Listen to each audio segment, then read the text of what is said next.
Hey guys, welcome back to Magic TV. My name's Craig. It is Monday at 9 o'clock, which means it's time for a 5x5. This is one of my favourite videos of the week. The idea is very simple. I talk about 5 different subjects related to magic. I spend 5 minutes talking about each topic. There is a countdown timer at the bottom of the screen. When the countdown reaches 0, I move on to the next topic. It's always quick. It's always snappy. You never know what you're going to get. And I want to say, first of all, thank you to everybody that's given me feedback on the new segments that we've been doing on the 5x5, which is using one segment to show you a live performance and then a second segment to show you a breakdown of what I actually did in that segment and a voiceover or a commentary track. People have been really nice about that. I didn't know how people would receive it, but you guys seem to like it, which is good. So we're going to be doing more of these in the 5x5s. So we're going to be, and we're going to do one today. So the first segment you're going to see is going to be a live performance of me at a gig. So you're going to see me actually performing. And then in the second segment, I'm going to do a voiceover and I'm going to talk about what I did and why I did it in real time.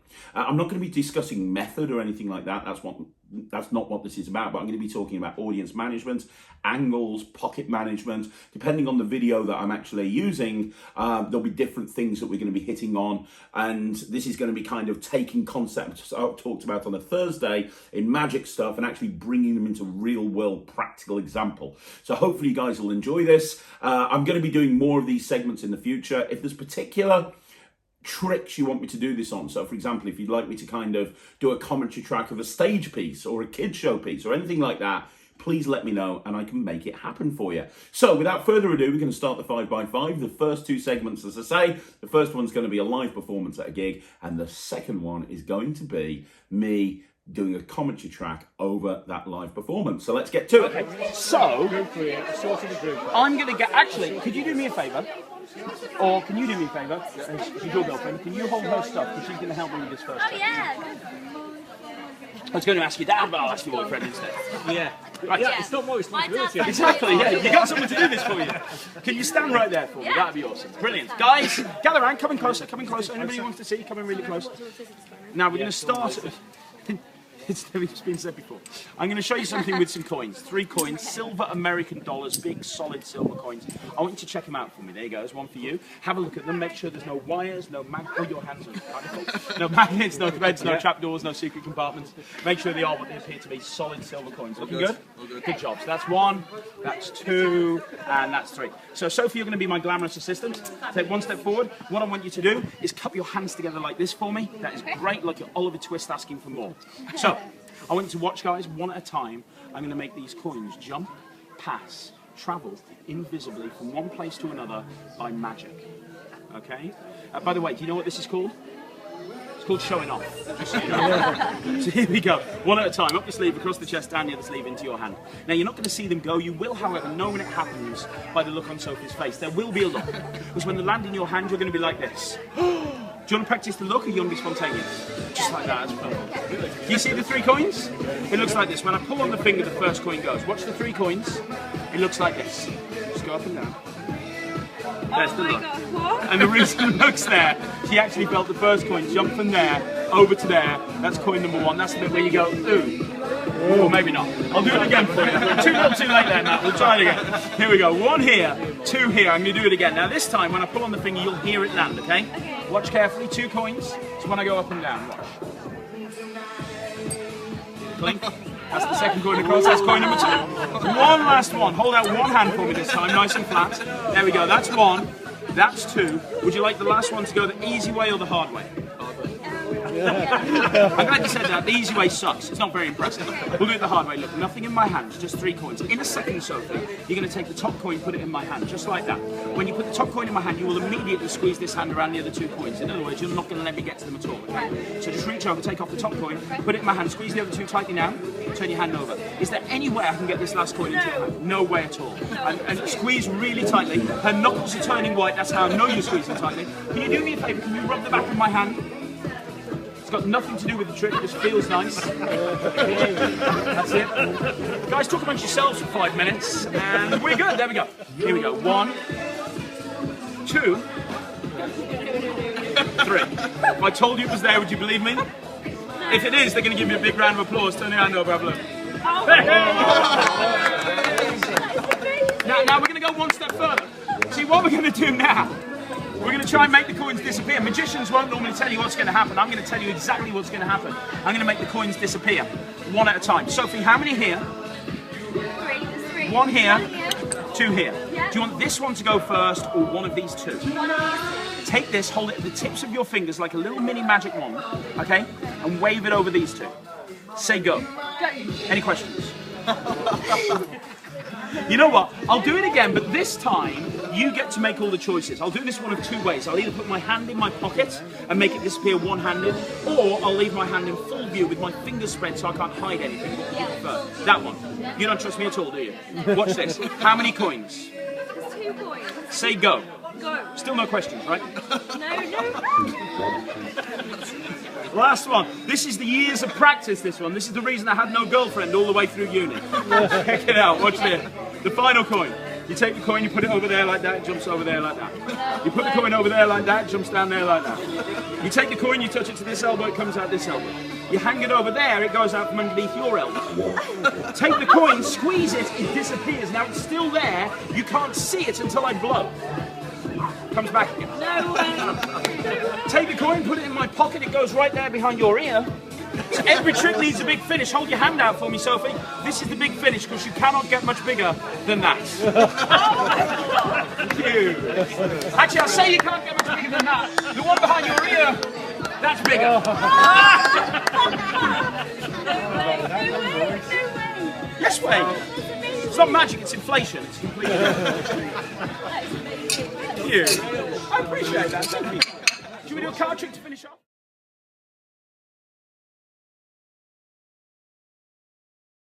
Okay, so the first thing that I want you to look at when you see this footage, which is me several years ago when I still have hair, is I need to make sure that the person that's helping me has their hands free. So I'm asking very, very politely for somebody else to hold on to her stuff, doing it in a very jokey way. A lot of the time, if you're performing close-up magic, mix and mingle, and people are holding things, you do sometimes have to kind of move objects around, but you don't want to do it in a very commanding way. You want to do it in a very jokey way. Now, this is called the Monster Coin Routine, and if you want to learn this, it's on Parlour, it's on my DVD Parlour, it's also on Netrix, but the whole idea is it's coins across, and then a coin disappearance. Now, first of all, I hand the coins out for examination. Notice I'm using a shell in this routine, so notice I'm palming the shell out and then I'm adding it back, and I'm trying to make sure that the assistant is exactly where I want her. So there's a lot going on right at the very, very beginning. Now, when I do a coin routine, a lot of the time, I'll do a coin roll because it establishes credibility. It lets people see, okay, this guy is pretty good at what he's doing. And a lot of the time I'll defuse it with a gag. Now, I want you to watch this. This is very, very important. So I say that I'm going to make the coin jump from my hand to your hand. And I say, look, you're not going to see it go, but you'll know when it happens by the look on her face. Now, that's a very funny bit. And then I get her to practice, which again is an even funnier bit. But the reason that works is I want them to react. So I want the spectator to react.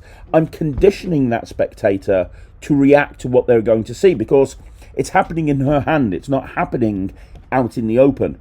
So by conditioning her to react, as long as I can stage things to get that reaction, I have 3 kind of moments when a coin goes across. The first moment is they see their reaction. The second moment is I open up my hand and I show that the coin's vanished. And then the next moment is I move my hand out the way and they see the coins there. Now, when you're doing the coins across, you need to make sure that every single phase builds. And that's very, very important. So you'll notice the second phase, you had that clink. And I'm only using 3 coins here. But the second phase, you had that clink. So they hear the coin go across, which again is an even nicer moment. Now, for the final phase, I really like it when the spectator picks up the shell and puts it into my hand. And I know a lot of people worry about that. And the best piece of advice I can give you is as long as your audience management is good, you're not going to have a problem. That entire audience is convinced that the coin's in my hand and that girl only has 2 coins, mainly because she put the coin in my hand herself. Now, also notice that I'm not doing a false transfer, but I did a heel steal there. So they see the coin going in the hand, and then as I body turn to have somebody focus on where the coin's meant to be, I steal the coin. Everyone's attention is over there, and as everyone's attention is over there, they open up the hand, they show the 3 coins. The audience obviously thinks that that's the trick over. And it's a really nice moment of magic. So now we're going to go into the coins disappearing. And notice I ditched one of the coins in my pocket, openly just ditched it in my pocket. Nobody notices though, because obviously the shell is in play. So now we're focusing attention on the coins disappearing. So the idea is you show those 2 coins very, very cleanly, and you've got to have the moment the magic happens. So her waving that coin over, that's the moment the magic happens. Also notice that I've got a shelled coin there, and I'm being very free with it. I'm throwing the shelled coin from one hand to the other. That's very possible with a well-made shell, but it also proves that there's no way that that I can cheat. Now, I focus attention here. Notice when I went into my pocket, by the way, that rather than just ditching the coin, I had a reason to put my hand in my pocket. Hey, do you want me to put the hand in my pocket, or do you want me to leave it out in full view? Again, that's just an excuse to put my hand in my pocket. And again, notice I have a shelled coin here, but I'm just throwing it from hand to hand. Now I'm doing a very quick flurry. Now, the reason for the quick flurry is to establish that the coin's jumping around all over the place. So it gives me a reason to do all this sort of stuff, which means that I can, first of all, this is a really pretty moment to do at the end of a coin routine anyway, and really kind of blows people away, but it allows me to put my hand in my pocket to reproduce the coin, which is when I steal the jumbo coin, and then we're going to go into the big finish. Now notice I make the jumbo coin appear, everyone's attention's there, and look at my left hand, it's going back, it's going into my back pocket. The reason it's going into my back pocket is to steal the 5-inch coin. No one's attention is on the 5-inch coin, they're all on the 3-inch coin, which allows me to produce that from the spectator standing on my left. So the importance here is when you're using a shell, make sure that even if the shell is over the coin, everything is designed to look and feel like one coin. The audience management when using a shell is very, very important. So I know a lot of people on Magic TV like deck reviews, so I'm going to do another deck review right now, and this deck review is for the Shooters playing cards, which are available from all good Magic dealers. I got mine from Vanishing Ink. What are the Shooters playing cards? Well, they're a deck of cards that is designed to look like a camera. So if you actually look at the box, if you look at the tuck case, it's designed to look like a camera. You'll see the red line on the box. The red line is prevalent on the box and also on the border of all of the playing cards. Yeah, I mean, the back design of the cards, are going to bring the camera in a little bit so you can get a closer look. The back design of the cards are made to look like they're made to look like everything is to do with cameras, if that kind of makes sense. Now, I'll tell you right now, the cards handle really well. I have no complaints over the quality of the cards. These are actually quite expensive. That's something to bear in mind. Because the thing is, the reason I like using sort of superior playing cards, and the reason I like using playing cards that aren't just your normal bikes, is to grab people's attention at a close-up job. It's a little bit like doing coin magic, and if you do a coin magic with a 50p, it's kind of, yeah, but if you bring a pure silver walking Morgan dollar or walking Liberty out, it grabs people's attention.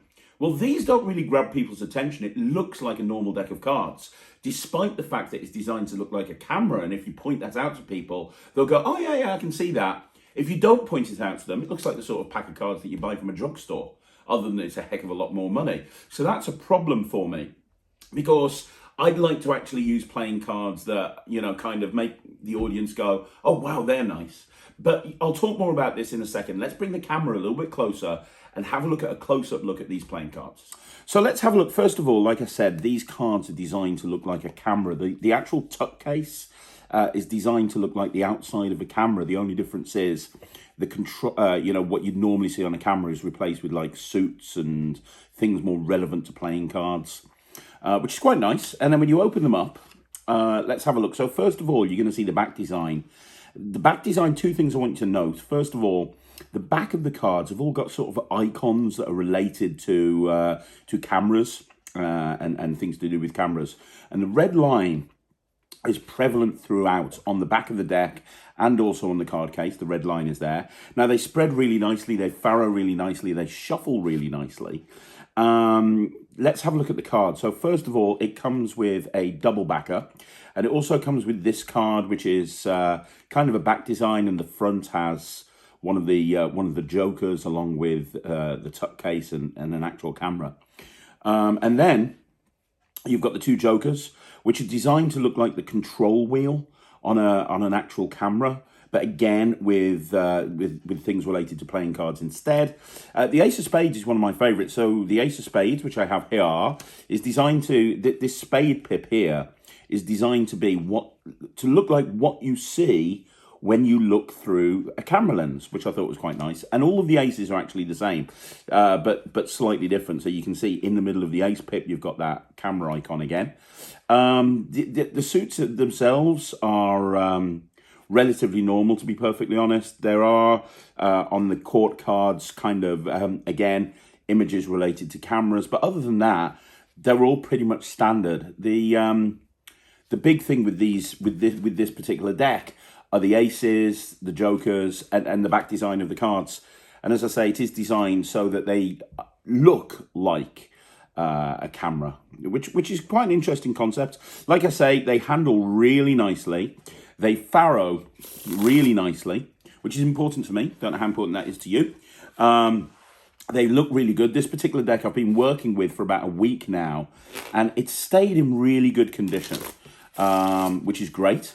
You wouldn't necessarily want to take this to every single gig, just because, although it's nice, it's not so, you know, if you're the sort of magician like me that gets cards ripped up and signed and you really kind of put some some wear and tear on the deck, there's nothing really that special. So for example, comparing these to the Providence deck by 1914, when I go to a gig and I take out a Providence deck and I take out the cards and they see the tuck case and they see the cards, immediately they go, oh, that's a really posh deck. People don't say that about this deck. People don't think this is a posh deck. They just look at it and they just think it's a normal deck of cards. So it's nice, but I don't think it's special enough that it really stands out to laymen at a gig, if that makes sense. Okay, so I'm going to give you a sneak peek now. It's an upcoming interview that's going to be dropping onto the channel really soon on Talk Magic, and this is an interview with Alex Lodge. Now, anybody who's not in the UK might not have heard of Alex before. In the UK, he's kind of infamous. At one point, he was probably kind of vying for the top slot with me, the most hated magician in the magic community. And he's had the highest of highs, he's had the lowest of lows. And for the first time ever, Alex sits down and talks about everything and what happened in his career, including the infamous heads off incident. And honestly, I found the whole interview with Alex fascinating, and it made me look at him in a completely different light. I'm going to give you a sneak peek of Alex's interview, but it's going to be dropping soon on Talk Magic. So look out for the Alex Lodge interview coming soon. And like I said, things were going really well. I was living what most magicians would call the dream. And then I decided to do a television show called Dancing on Ice. And I'm sure you were going to bring this up. You kind of got to, haven't you, really? Let's be honest, because this is the thing that everybody talks about. Yeah. So I was asked to do this show called Dancing on Ice, and I thought, what can I do? I thought, I know, I'll do the heads off illusion. Just so people understand, this is not the Dancing on Ice that we know. This is a thing that they bought out about many, many years ago off the success of Britain's Got Talent, I believe. And it was a talent show on ice. So it was the same sort of format as the old school Britain's Got Talent, but on ice. Is that fair to say, Alex? That's fair to say, yes, that's right. I just want people to think that you weren't like going there and dancing. It was a talent competition on ice. I honestly don't know what I was thinking at the time, but I just thought, yeah, I'll do the heads off illusion. I'll take her head off in the box, skate around because I could ice skate, and then put her head back on, and everything would be all right. So we got a phone call to say, can you come up to London at 4 a.m. in the morning? So me and my assistant made the journey at 3 a.m. in the morning, got to the ice rink, and got ready to do this illusion on ice. And what we forgot was that, first of all, her hair was up. So that wasn't a good thing. And we were very tired because it was that early in the morning. And the second thing was the ice skates make you about 10 inches taller than you usually are. So we filmed the first take and it didn't work. The ice skates were making her too tall. Her hair was tied up. She couldn't get her head far enough down, and her hair was sticking out the trap door. And unfortunately, we filmed it again, but they decided that they would show the take going wrong. And yeah, I can't explain how much this damaged my reputation. I got absolutely slammed by the magic community, and I still do today. I want you to talk about this, but there's something that I need to say first of all, which is, as somebody who's done illusions, and you know, for many, many years, the heads off illusion was my signature piece when I was working with Russell and Anna Leeds. It's very easy for something like that to happen, not even taking into consideration skates. When you're dealing with a girl with long hair and you're dealing with this sort of illusion, stuff like this can happen through no fault of your own. You know, I mean, you can do all the rehearsals in the world, and occasionally it's kind of like for people watching this that are close-up magician, you can do a million double lifts, and occasionally someone's just gonna, you know, you're gonna do a double lift and it's gonna split, or you know, you're gonna drop a card or something. It doesn't matter how much practice, it can happen. And unfortunately it happened to you, and you had the you then filmed it again. You insisted on filming it again, but it wasn't you that had that footage go out. I just want to point that out. So what happened? You had the kickback, right? Massive kickback. It ended up on Harry Hill's TV burp. He absolutely ruined everything I had worked for, and it was about to get a lot worse. I very quickly, Alex, just because I just want to give people frame of reference who don't know who Harry Hill is. Harry Hill is a guy that basically, he does lots of things, but he has a TV show where he rounds up the news that happened over the course of that week, and he decided to highlight your performance on the ICE program. So he brought up this program, and they edited it in a way to make you look like a total dick. Yeah, that's basically what he did. He took which wouldn't happen these days with the whole thing that goes on about reality TV and you can't bully contestants and stuff like that. This sort of thing would not happen these days, but yeah, he basically framed the whole thing and made you look right. Okay, so I'm going to do a review now, and this is a review that's been requested. I didn't want to do it on the main review show because we've kind of reviewed this item before, and I'm talking about Acro Index Dry Erase by Blake Vogt. Now, we reviewed the main Acro Index, so I think the history behind this product is, first of all, the Acro Index came out, which was sort of not dry erase. So you had to write something on there and it would stay on there forever because it was made out of sort of card. And then Blake brought out the Acro Index dry erase version, which meant that you can actually write on it with permanent Sharpie marker or with a sort of dry erase marker, and then you could redo it. So you could change it from gig to gig, which is kind of really useful, really good thing to do. And then now Blake's brought out the Acro Index Dry Erase stage version. And the only difference between the stage version and the normal version is this is actually a lot bigger, which is why I didn't want to do it on the main show. We've reviewed this before. The only difference is this is a lot bigger, but I have had a lot of people ask me about it, so I'm going to give you my thoughts on it. First of all, I have been using the Acro Index for a long time. I picked it up at the beginning of lockdown number 1, and I used it in almost every single virtual show because it's brilliant for a virtual show. There's so much you can do with it. The stage version is really nice because I thought it'd just be the same but bigger, but it's actually made out of like really solid material. You know, the normal Acro Index is actually quite flimsy. This is made out of really solid material, so as long as you keep it inside its little thing, it's going to last a lifetime, and it plays for a big distance. So I'll show you one thing that I do. It's great as an opening routine, and the stage size can be seen from such a distance. So let me very quickly perform a trick so you can see the sort of thing it does. So I've got Sarah behind the camera. How you doing, Sarah? You okay? I'm going to get you to pick a card. So as I go through the deck, anytime you want to, just say stop. Stop. There? Do you want one more card? Are you okay? No, it's fine. Can you look at that card? Yeah. Got it? Yeah. Cool stuff. We're going to leave that card down in the middle of the deck. Now, this has been here the whole time.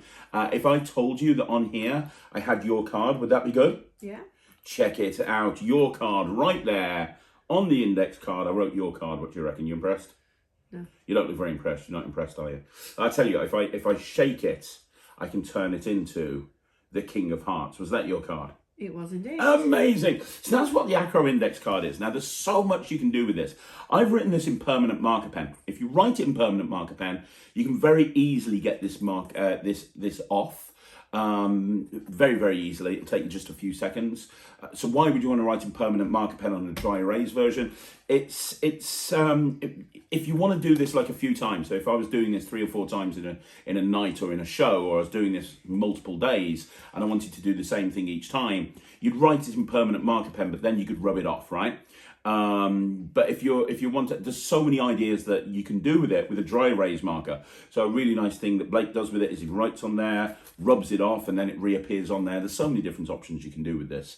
One thing that I'm playing around with, and I talked about this on the main review show, but and I did this in my virtual shows, but I think this would be really good in a cabaret or a parlour piece, is having 2 of these and having one of them say Jonathan Pendragon, having one of them say Charlotte Pendragon, and talk about the subtrunk, and talk about the metamorphosis illusion, and talk about Jonathan and Charlotte Pendragon, and they were the fastest people in the world to be able to perform the metamorphosis, explain what the metamorphosis is, and then hold one here and one here, and shake and have them change places. Or even maybe just take one of them and cover it up with a cloth and have it change, have the other one here and have that one shake. So you kind of got this metamorphosis illusion moment. You could even then, if you're an illusionist, you could do this and then you could go into an actual metamorphosis style routine, whether it's a sub-trunk or something else. So many different options with this. I'm going to give this 100% because there are so many different things. And if you are creative, and you've got some creativity, you're going to come up with your own stuff for this. I really like this. I really like the stage version. I'm probably going to get another couple of these because I think they're going to be really, really useful. You see a lot of the social media magicians using these, and there's a reason for that. And the reason is it looks so good on social media. If you're doing it on social media, you don't need the king size version. You don't need the stage version. You could probably just use the normal version. But if you perform to a crowd, whether it be a parlour show or a stage show or something like that, and you want something that's really going to kind of be very visible from a big distance, then absolutely this is what you want to go for. So it's 100%, highly recommended. You can get it from your favourite magic dealer. Okay guys, that is another 5x5 in the bag. Thank you so much for watching this 5x5. Hope you liked it. Let me know in the comments down below if there's particular stuff that you want me to hit on in the 5x5. So I try to make them different every single week. I know people like deck reviews. I know people like other reviews. I know people like live performance footage, funny stories, talking about different magicians. I try to bring all of that together. But if there's anything else in particular that you want me to talk about, please let me know in the comments down below. Don't forget, I'm going to be back next Monday at 9 o'clock with another 5x5. And tomorrow, we're going to have 3 videos here on Magic TV. At 2 o'clock, we're going to have a Shorts. At 6 o'clock, we're going to have a Magic Live. And at 9 o'clock, I'm going to be back right here with a what am I doing at 9 o'clock? Yeah, with a Talk Magic interview. So I'll see you again. Thanks very much for watching. My name's Craig from Magic TV.